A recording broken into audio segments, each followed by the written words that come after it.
Herkese merhabalar, ben Huri. Huri Metek Mutfak'ta kanalı mutfağıma hoş geldiniz.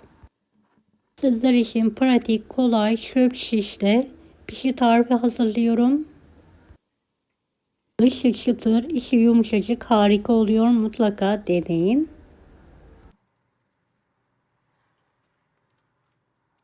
Tarifimize hiç bekletmeden hamurumuzu yoğurarak hemen başlayalım. 2 su bardağı ılık su, 2 tatlı kaşığı tuz, 1 paket kuru maya, şöyle 5 dakika biraz mayalandıralım. 5,5 su bardağı un, 2 yemek kaşığı sıvı yağ, 2 tatlı kaşığı tuz, 1 yemek kaşığı sirke. Unu azar azar ekleyerek yumuşak, ele yapışmayan bir hamur hazırlayalım.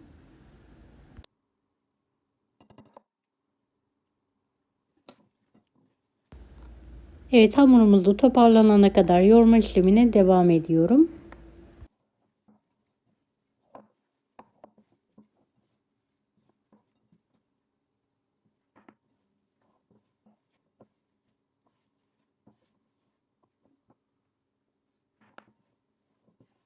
Beni hangi ülkeden veya şehirden izliyorsunuz merak ediyorum. Yoruma yazarsanız sevinirim.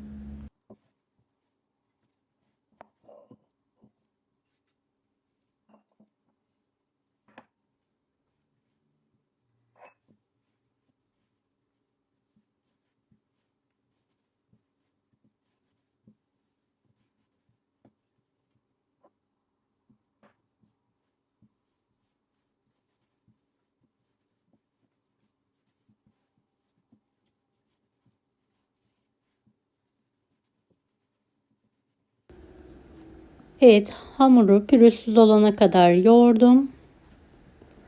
Aynı kabın içine alıyorum.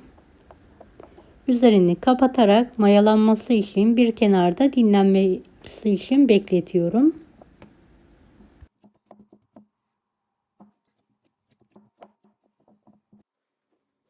Mayalanan hamurun üzerine 1 adet yumurta kıralım. Sonradan eklediğimiz 1 adet yumurta pişimizin dışını çıtır, içini yumuşak yapacaktır. Evet, yumurtayı kırdıktan sonra kalan unun azar azar ekleyerek toparlanana kadar yoğurma işlemine devam ediyorum. Toplamda 5,5 su bardağı un kullandım.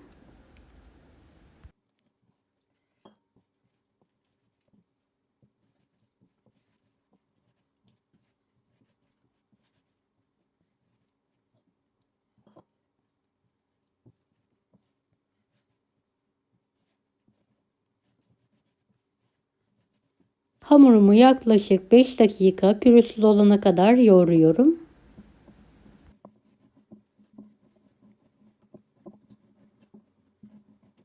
Evet, hamurumu kaymak gibi olana kadar yoğurdum. Bir miktar daha un serpiyorum. Ortadan ikiye kesiyorum.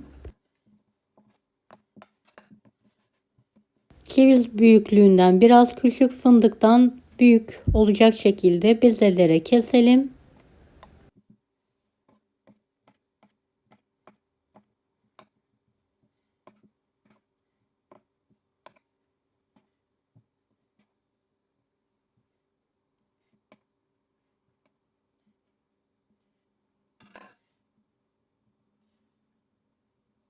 Biraz un serpelim ve minik minik toplar hazırlayalım.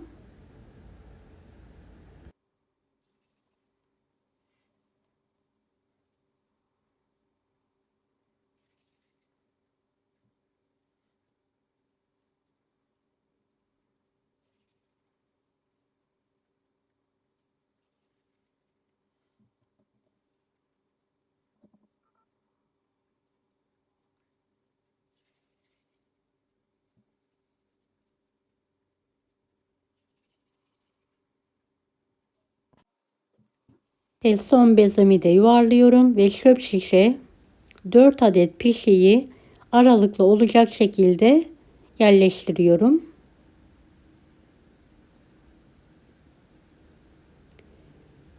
Daha sonra mayalanması için düz bir zeminin üzerine alalım.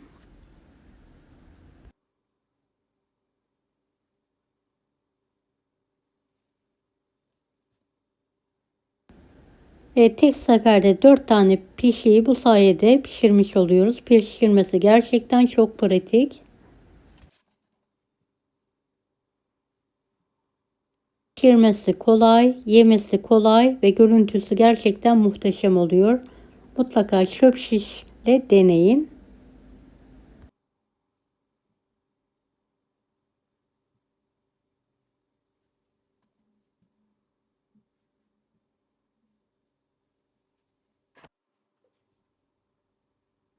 Son pişimi de hazırlıyorum. Üzerini kapatarak şöyle 5 dakika mayalanması için dinlenmeye bırakıyorum.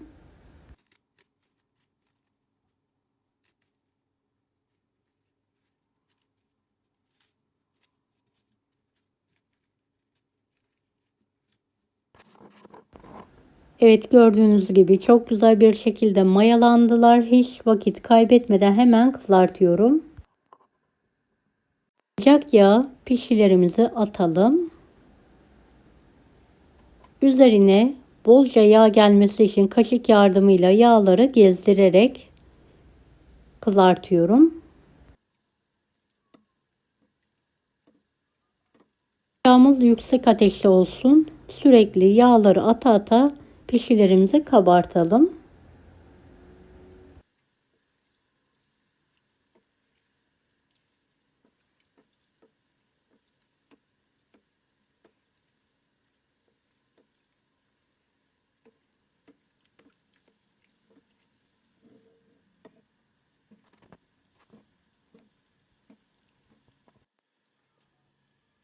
Ters çevirelim.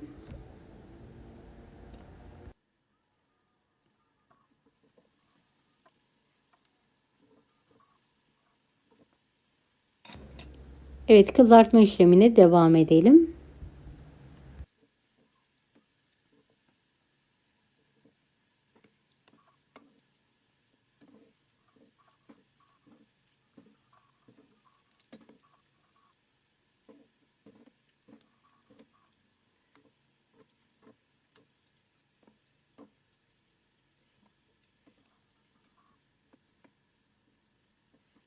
Yan taraflarını da kızartalım. Eşit miktarda her tarafı nar gibi olana kadar kızartma işlemine devam edelim.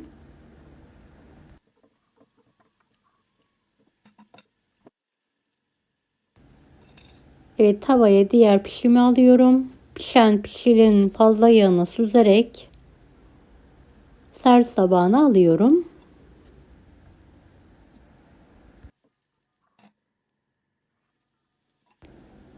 Evet, üzerlerine bolca yağ gezdirmeyi unutmayalım. Gördüğünüz gibi yağ attığım gibi hemen kabarıyor.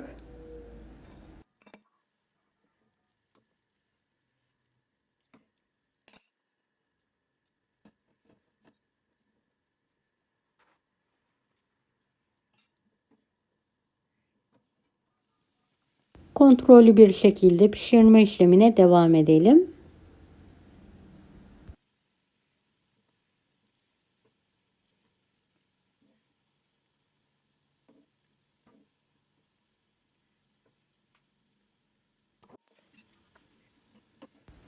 Her tarafını pişirelim.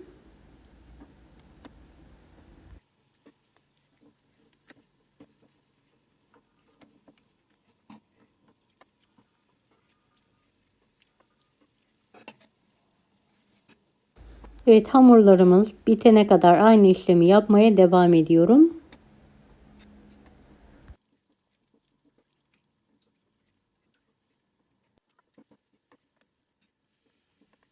Dışı çıtır, içi yumuşacık pişilerimiz yemeğe hazır. Deneyecek olan herkese şimdiden kolaylıklar dilerim. Kanalıma ücretsiz abone olmayı unutmayın. Bir dahaki videolarda görüşmek üzere. Allah'a emanet olun. Hoşça kalın. Daha farklı tarifler için bunları da izlemeyi unutmayınız.